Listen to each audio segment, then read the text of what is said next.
I work with Amnesty International. It's a human rights organization. It's a global human rights movement. And today we're going to talk a little bit about campaigning and how we use mobile phones to campaign for women's safety in Bangalore. If anyone's at the back and wants to come for this session, please have a seat. So, yeah, okay.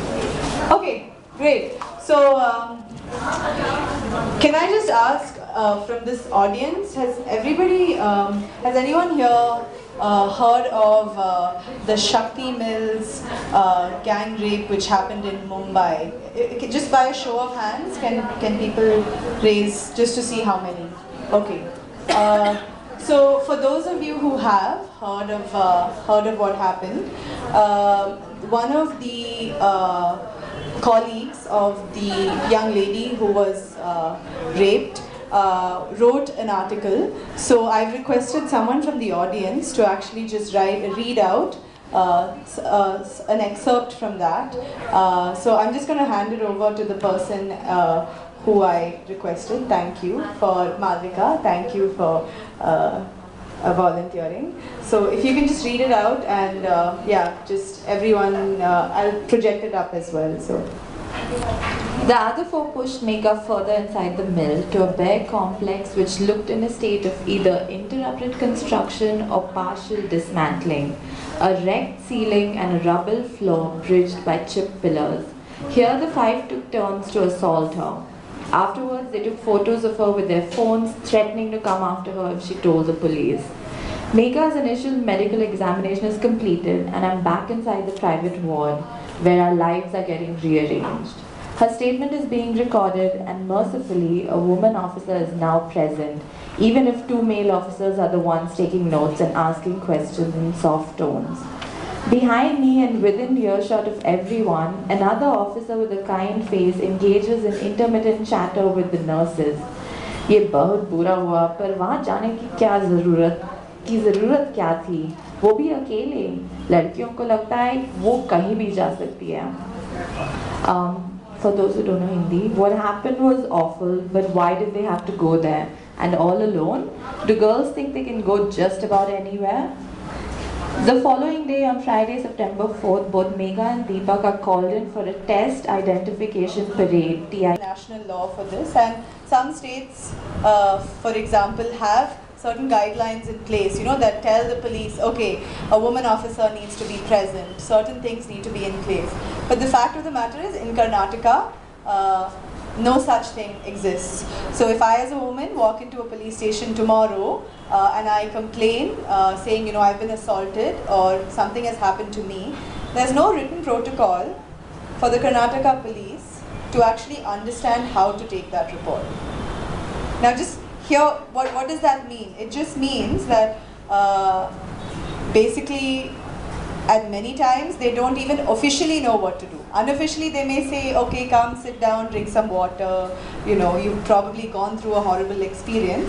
But the fact of the matter is there's nothing written down. So and official statistics say that only 1 out of 100 women who experience sexual violence reported to the police. That's 1 out of 100, and that's official counting. So that may be even more.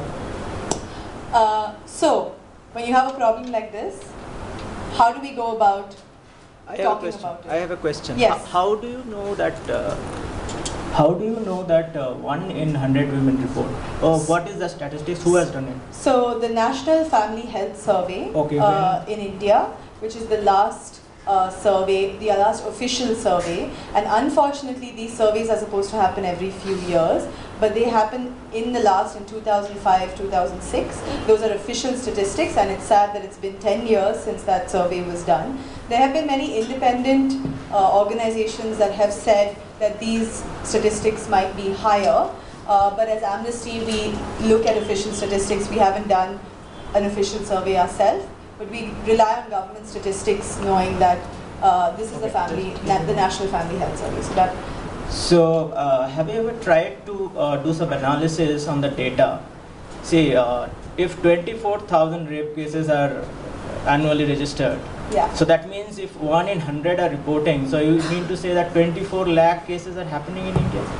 So I'm not going to. Can we just take questions at the end? I'm happy to answer questions. So you actually don't have an answer to that.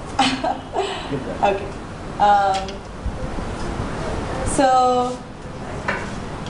Right. So we're going to talk about campaigning. We're going to talk about how to change the situation. So I'm going to introduce you to somebody. His name is Shamir. He studied in BITS Pilani. He's a software development engineer. And I found this out from LinkedIn, but he's the winner of most technically challenging category code for the India Hackathon. So you know, in very Criminal Records Bureau, the NCRB statistics, and you probably would have seen this in the newspaper every year that Bangalore is the third highest or second highest. So those are numbers that are counted every single year. But the problem with those numbers is that they are just counting the women who are going to the police, obviously, because they're registering a report, they're filing an FIR, and they are being counted. The only other survey which allows us to know who are the women who are not reporting, okay? So that is a different survey, and I'm getting to technicalities here, but because you asked, I'm making those clarifications, is that survey is done with a sample size of a smaller sample size, and it's done every few years. And those surveys ask questions like, have you ever spoken to somebody about this? Have you ever been to the police? And these are women who haven't reported. So according to those surveys, 30% of women talk to somebody. They do talk to somebody, and there are stats, and I can share that with you, but they talk to doctors, they talk to lawyers, they talk to friends. 30% of them actually talk to somebody. But according to official statistics, and there is a line, and there is data on this, only 1% of them actually approach the police. So we feel that is a problem, and we don't feel that even though an official survey was done 10 years ago, and we have to wait for another 10 years for an official survey to be done, that those are important numbers, and we know that those numbers have not gone down. So that's an answer to that question. So overall, we really feel that miscalling is a great strategy for campaigning, and there is something that you can learn from mobilizing people using simple tools to create the change that we want to create. So if there are any other questions, I'm happy to take them now. Yeah, can I just ask if there's anybody else who has a question, because then we can give everyone a chance to ask questions. But do take my question. Yeah, so absolutely. I'm not shying away from questions at all. So absolutely. Any questions? Yeah. I want to ask you if you could give us some insight as to why when rapists are shown on television, are they masked, and why not show them? I mean, so that people are aware, or at least they're able to identify them tomorrow. They cross roads with them, because murderers or thieves are generally. So we may also say we are working on women's rights in Bangalore, but there is a human rights activist, a human rights activist. We are saying women are unsafe everywhere, and we have seen the Rohtak bus incident where 2 women have mercilessly, beaten up 3 men, and everything lost was men's loss.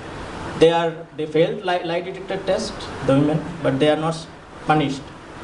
So what I'm feeling is actually men are not safe because men do not have any law. Women still can use some laws. They have their laws, but men still don't have laws. They have so many eyewitnesses, but still the women are still not arrested. What is your view on that? When you say men don't have any laws, could you elaborate on that?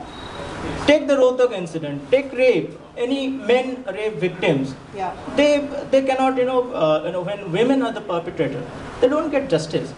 When they go to the police actually mock them more than, you have Women's Commission, you have Mahila Thana, you have so many things. But, when a male rape victim goes to a police, they actually don't get, they are mocked at, and they hardly can register any complaint. See, I think I just want to respond to that, and then I think we'll wrap up as well, but I will respond to that, is that as an organization and as an individual, men and women experience sexual violence. This campaign is a campaign on women's sexual violence. All men and women experience sexual violence. Yes, the laws in India are not enough for many different things, including male rape, for example, is not recognized in Indian law. So yes, and that is something as an organization we also do not support. But can I just finish? Sure. So I think it's a much longer conversation, and I'm happy to stay back and talk to you individually about it. But I think for this session, and given the time that we have, the last question is: have you ever done any program for men, for men's safety, or they are not able to, or have anybody here who has demanded any punishment for the Rohtak sisters? I'm just curious.